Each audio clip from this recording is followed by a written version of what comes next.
Deuteronomy, Devarim, chapter 20. When you go out to fight your enemies and see horses, chariots, and a force larger than yours, you are not to be afraid of them, because Adonai your God, who brought you up from the land of Egypt, is with you. When you are about to go into battle, the Kohen is to come forward and address the people. He should tell them, "Listen, Israel, you are about to do battle against your enemies. Don't be faint-hearted or afraid. Don't be alarmed or frightened by them, because Adonai your God is going with you to fight on your behalf against your enemies and give you victory." Then the officials will speak to the soldiers. They are to say, "Is there a man here who has built a new house, but hasn't dedicated it yet? He should go back home now, otherwise he may die fighting, and another man will dedicate it. Is there a man here who has planted a vineyard, but hasn't yet made use of its fruit? He should go back home, otherwise he may die fighting, and another man will use it. Is there a man here who is engaged to a woman, but hasn't married her yet? He should go back home, otherwise he may die fighting, and another man will marry her." The officials will then add to what they have said to the soldiers, "Is there a man here who is afraid and faint-hearted? He should go back home, otherwise his fear may demoralize his comrades as well."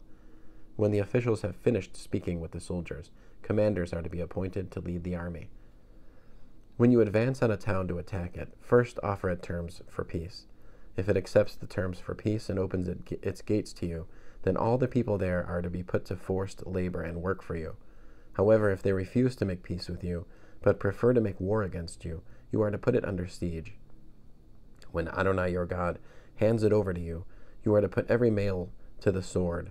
However, you are to take as booty for yourself the women, the little ones, the livestock, and everything in the city, all its spoil.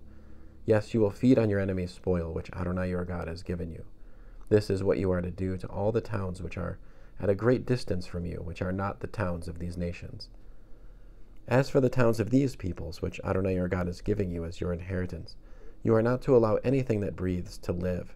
Rather, you must destroy them completely: the Hittite, the Emori, the Canaani, the Perizzi, the Hivi, and the Yebusi, as Adonai your God has ordered you, so that they won't teach you to follow their abominable practices, which they do for their gods, thus causing you to sin against Adonai your God. When in making war against a town in order to capture it, you lay siege to it for a long time, you are not to destroy its trees, cutting them down with an axe. You can eat their fruit, so don't cut them down. After all, are the trees in the field human beings, so that you have to besiege them too? However, if you know that certain trees provide no food, you may destroy them and cut them down, in order to build siege works against the town making war with you until it falls. End of Deuteronomy, chapter 20.